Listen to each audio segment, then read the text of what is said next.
Here are our top stories.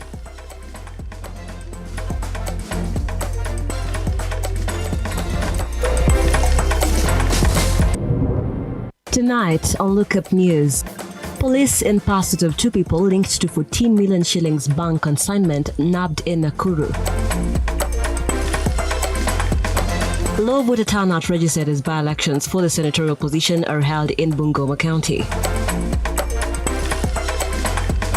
And Education Principal Secretary Bello Kipsang risks facing jail term in a disputed contract between Ministry of Regional Development and NK Brothers Limited Company.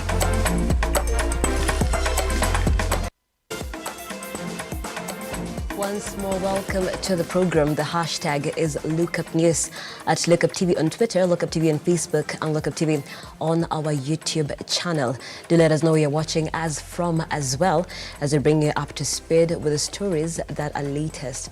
Starting us off, police officers in Nakuru County have seized bang weighing 472 kilograms worth 14 million shillings in Bahati area.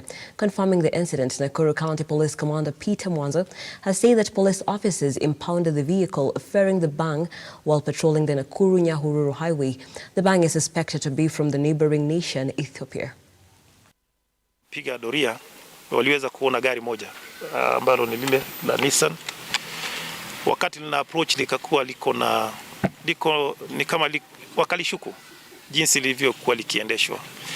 Kwa hivyo officers wangu waliweza kukimbizana nalo kutoka hapa kwa hii barabara ya Nakuru Nyahururu Road mpaka ukafika mahali panaitwa Aero. Katika kupekua lile gari waliweza kupata magunia 16 ya bangi. Haya magunia 16 ya bangi yamepimwa kwa kilo, wengine kilo 35, different weights, ziko na different weights, lakini zote total weight kulingana na wataalamu wetu hapa wa kitengo cha anti-narcotics wanasema lina uzito wa kilo 472. Kulingana na utaalamu wetu ule tuko nao hapa, hii ni bangi inatoka nchi jirani. Hasa sana nasikia wengine wakiita shash. Shash ni bangi inatoka pande ya Ethiopia ambayo ni quality ya juu sana na value yake ni kubwa. Lakini jinsi inavyopita kutoka hizo nchi za mbali kuingia mpaka hapa ndani, hilo ndilo jambo linahitaji kuangaliwa zaidi. Kwa hivyo kwangu ni hongera kwa hawa officers wangu, wamefanya kazi nzuri, na ningependa tu public pia wananchi waendelee kushirikiana na polisi ili tuweze kufanya kaunti yetu ya Nakuru kuwa na usalama.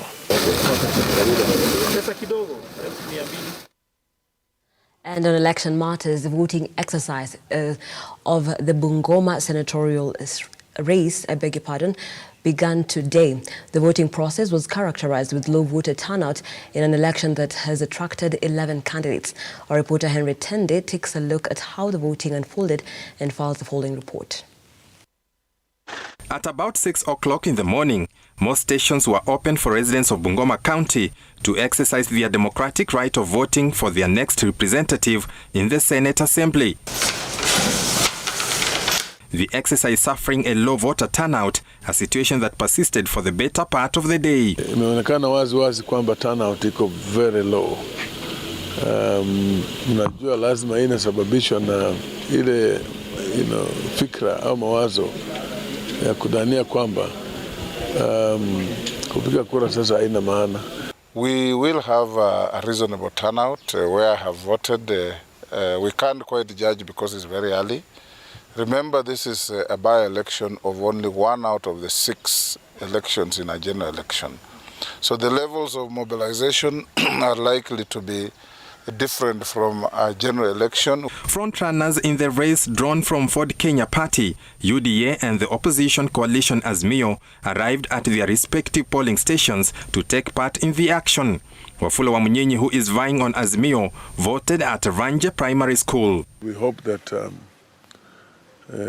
ile moyo, ile kujisikia kwamba hawajakuwa wakipata haki wakipiga kura haita adhiri vibaya hii election ya leo. There have been the feeling that hata mtu akipiga kura haina maana sasa. Ruling party UDA's candidate Mwambu Mabonga arrived at Muyenga polling station to cast his vote, expressing confidence he will win the seat. They need somebody who at least have a say in this national government, who will be able at least to keep also in touch with the national government, so that some of the promises, key promises that were promised to us as Kenya people, are delivered within these periods of the Kenya Kwanza government. So those are key issues, and I'm sure if you look at them very well and they analyze them very well, you will definitely come to know that we stand a better chance. Ford Kenya Party head Speaker of the National Assembly Moses Wetangula in the driving seat. Wetangula marshalling support for his party's candidate Wafula Wakoli. Usiketi nyumbani, usipige kura, alafu baadaye waanze kusema senator ni mzuri, senator ni mbaya, hajafanya hili. Your right to criticize or to work with the senator is equal to your right to choose that senator. So mtoke mpige kura kwa wingi, na mimi nawatakia kila laheri, tuwe na kura ya amani, mshindi awe mtu wa Bungoma, mshindi afanyie kazi watu wa Bungoma, na mshindi afanye kazi na viongozi wa Bungoma. For a voting process that went on smoothly without major hitches, the tallying exercise is currently ongoing, with the winner of the race that attracted 11 candidates expected few hours from now. Henry Tende, Lookuptv. And of course, the tallying process is currently ongoing, and do keep it Lookuptv across all our social media platforms to be informed as and at when the winner is announced. Moving on, Education Principal Secretary Bello Kipsang escaped civil jail term by a whisker in contempt of court case where he is accused of failing to pay the NK Brothers Limited construction firm as ordered by court. Ian Keitani with more from the corridors of justice. Education Principal Secretary Bello Kipsang today appeared in court over failing to honor court orders where he was ordered to pay 83 million Kenya shillings to the NK Brothers Limited construction company when he was at the Ministry of Regional Development. One thing I note is that you have acknowledged that the decree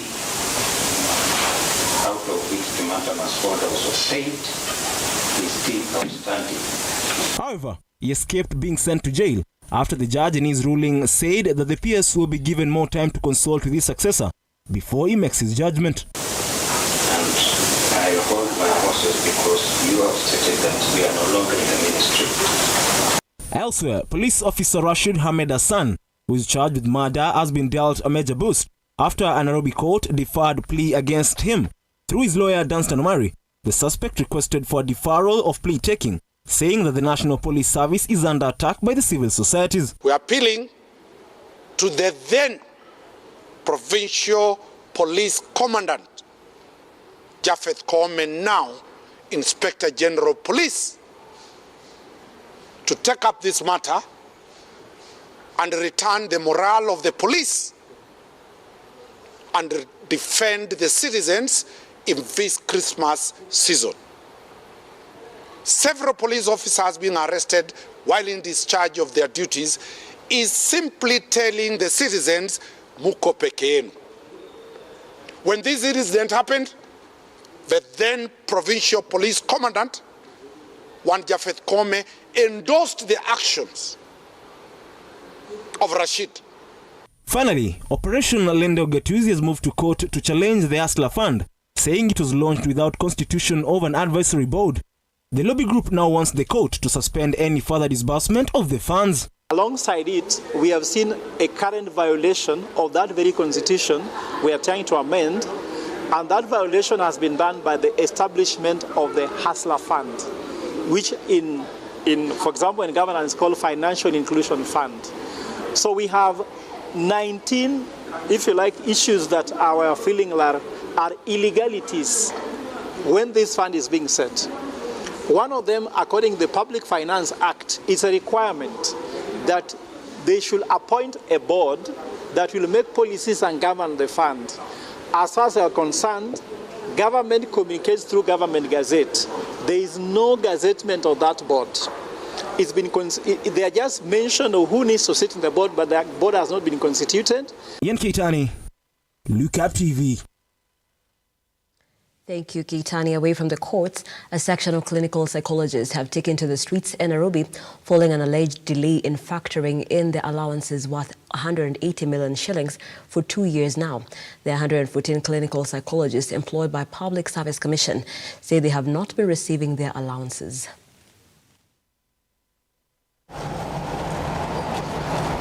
This was the psychologist's rendition. A silent walk along the streets bordering the Ministry of Health, an indication of being silenced by those in authority. Armed in placards and banners displaying their demands, the clinical psychologists could no longer put up with the silence over an allegation of being shortchanged.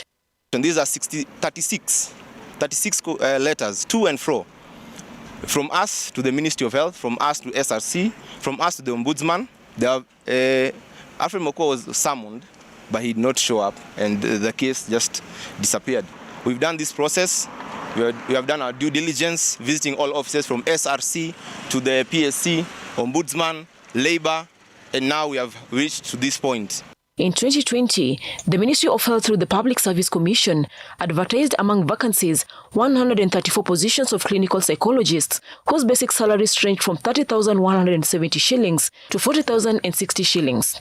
114 were reportedly employed in August 2020 for a 6-month contract that was renewed in March 2021, and most recently, a renewal and review for 3 years in November 2021, followed by an immediate deployment to the Ministry of Health.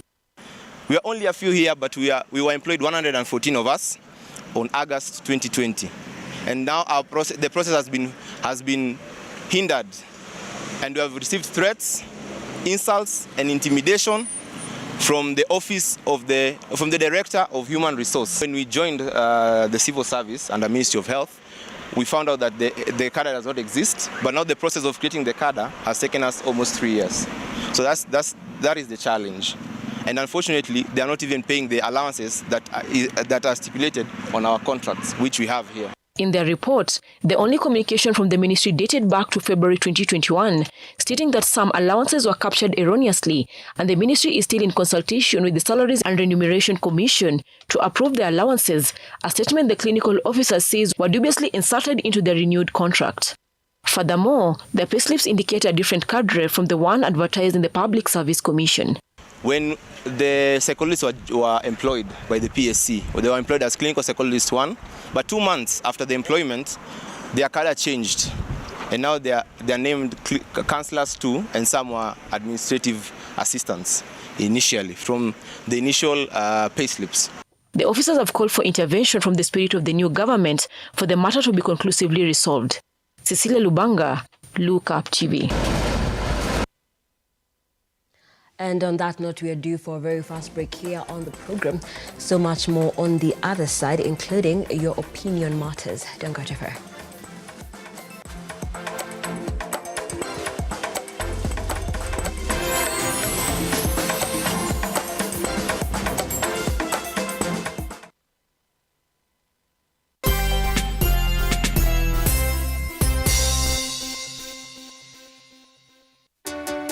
Good to have you join us on Heart to Heart.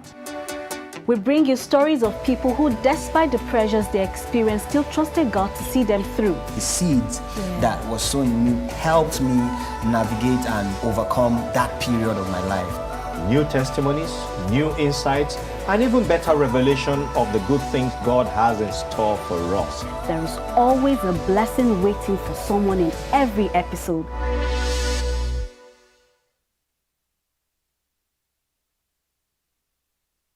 Vera Beauty and Fashion College is focused on being the leading technical and vocational training institute in the region. Our team possesses in-depth knowledge and extensive experience in the industry, offering thorough training in cosmetology, hairdressing, interior design, creative arts, training of trainers, nail technology, and fashion design.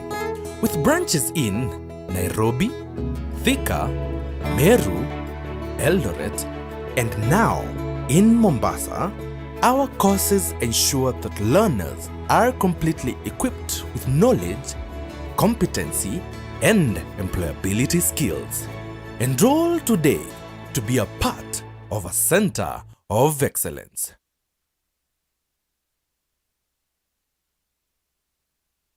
So mimi nilikuwa mmoja wa timu kubwa ya Hasla na ngojea mazao yake. Na bila shaka mpenzi mtazamaji, ni awamu nyingine tena ya bunge la mwenyeji ambapo tunasikia tu maoni ya wenyeji hasa wananchi wa kawaida.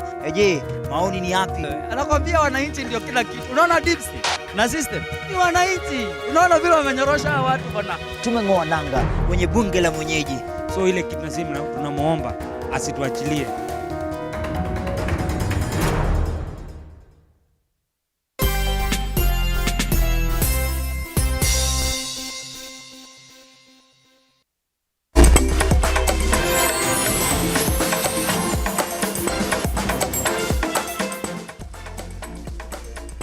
Welcome back. You are watching Lookup News right here on Lookup TV. The hashtag is Lookup News. Nancy Nelima and Josephine Uko on the sign language interpretation. Moving on, a section of women leaders in the country have initiated plans to reintroduce the two-thirds gender rule in Parliament that will help resolve the protracted row over women representation in the country. Speaking during the ongoing Women in Governance Conference in Naivasha, the women leaders have lauded the government for nominating women in various top positions. All aware of what has been going on and the fact that even as we speak we are now discussing the two-third gender principle, which is going to be reintroduced in Parliament. And when that is done, we will use the various institutions, the various professional institutions to actually actualize that dream. We fell short of about 3. We had 11. We now have 11 CSS, which was a bone of contention. And within the 11, we had a few offices which were created for women, which is a plus, honestly. When you look at the previous governments, we have actually achieved more in this particular government, but we are hoping to achieve even better. So with this kind of discussions, with this kind of conversations, I think we will get there. It's a matter that's already embedded in the Constitution. Unfortunately, it's never seen the light of day. So with such meetings, such discourses, such conversations, I think we are all having concerted effort towards seeing that bills see the light of day. Well, I think it's been a long journey. There was the first time it came before the House, and I don't think it even was able to be discussed at all, right? So, like we've heard from the CS, with political goodwill, that very critical provision will be realized. The saddest part was when the High Court gave a decision stopping the IEBC from implementing the two-thirds, and I felt that was the closest we have ever come. But now that there is promise of good political will, we as the Law Society also promise that we will work hand in hand with the CS Chigai and members of the cabinet to ensure that we support these steps, that we can finally have the law implemented to the letter. And the Ministry of Education is set to abolish boarding schools for grades 1 to 9 from next year, in a move that is coming just 6 weeks before the reopening of schools.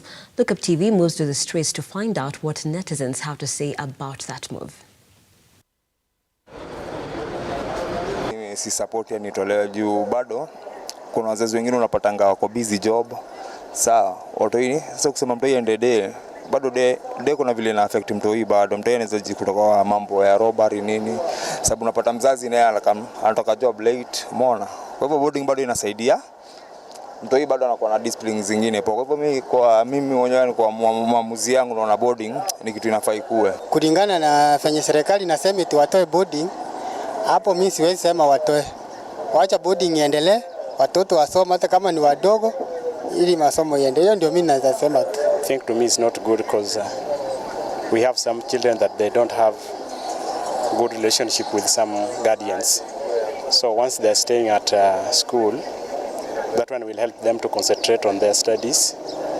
Apart from that, they will have easy time to practice how they will stay alone at home, maybe to guide others. So it's also teaching children to have responsibility and how to take care of their things. I think that one will help a lot for those who are unable to pay their school fees about their boarding school. They can take their children to day school because not all fingers are equal. boarding school kwa primary hiyo kitu ikue. Hiyo maoni yangu. Hii haiwezekani sababu tumeikataa. Watoto boarding school lazima ikue. Kupitia kuna watoto wengine wenyewe wazazi wao hawawezi kuwafuatilia upande wa masomo ya jioni hii. Naye boarding school inasaidia mtoto anakuwa active kwa masomo na masubject mtoto anaelewa ni nini inaendelea. Naye kusema tumekataa upande wa kutoa hiyo asitoe. Story ya boarding tena watoto nitakana wao wamekomaa. Ndiposa waende boarding. Kuna young children huku nje. Unapata mtoto ni mdogo ako na like 13 years na anaenda boarding. Boarding kuna harassment pia. Huo mtoto ni mdogo sana ati aende boarding. Hiyo kubaliki. Boarding sio rahisi. Hiyo kitu nafaa inatolewa juu itaumiza watoto wengi sana. And indeed, your opinion matters to us right here on Lookup TV. Moving on to the president's itinerary, President William Ruto says his administration will heavily rely on experts churned out of tertiary institutions to drive his development agenda. The head of state has committed to funding the higher institutions of learning to boost quality of education and address the financial crisis currently bedeviling the sector. President Ruto was speaking as he commissioned the construction of 2 tuition blocks at Technical University of Kenya in the capital city, Nairobi. Vice President.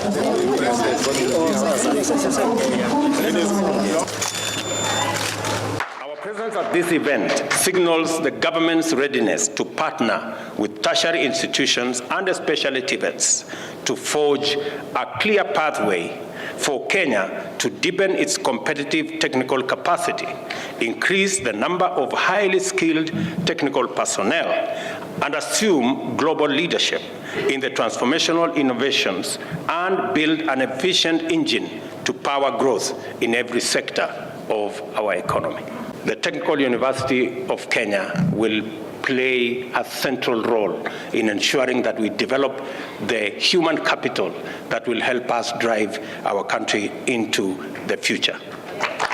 It is my commitment that our human resource is the biggest asset that we have, and the mechanism to sharpen that human resource is in education and training. Funding for public universities remains inadequate, with multiple implications for their performance and capacity to contribute optimally to the national agenda. Again, I want to commit that my administration is going to ensure that we create a framework that makes it possible for every university to admit students that the government of Kenya can support.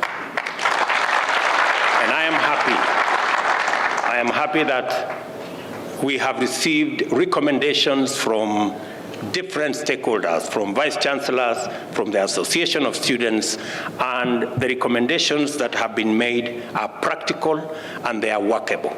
And therefore, when we finally come through with the recommendations from the Presidential Working Party on education, we will capture all the aspects so that the 50% resources that are available to the university at the moment, which is making it very difficult for our institutions of higher learning to carry out their courses and train our young people appropriately, we can close the gaps and ensure that we provide for alternative sources of funding so that there should be adequate funding for all the courses that are provided for by our universities.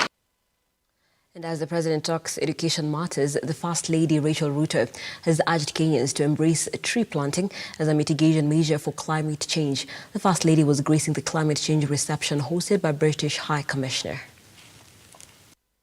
And this is why I want to express my commitment to clean cooking and to ensure no one is left behind in Kenya and that our homes and places of work are safe for all. I look forward to partnering with many of you here tonight to make this dream a reality. I take this opportunity to remind us to support the government's efforts in increasing the forest cover in Kenya to address the devastating effects of climate change and desertification. Yesterday, our cabinet approved the National Tree Growing Restoration Campaign, which targets to mobilize the nation in planting and growing 15 billion trees by the year 2030, translating to 30% national tree cover. We've committed to 2 billion shillings of UK funding to back guarantees that will lower risk for investors, encouraging investors, and in doing so, unlocking 12 billion shillings of climate finance for Kenyan projects over the next 3 years. And I'm also very, very pleased to announce 500 million shillings of new support for reforestation, planting trees,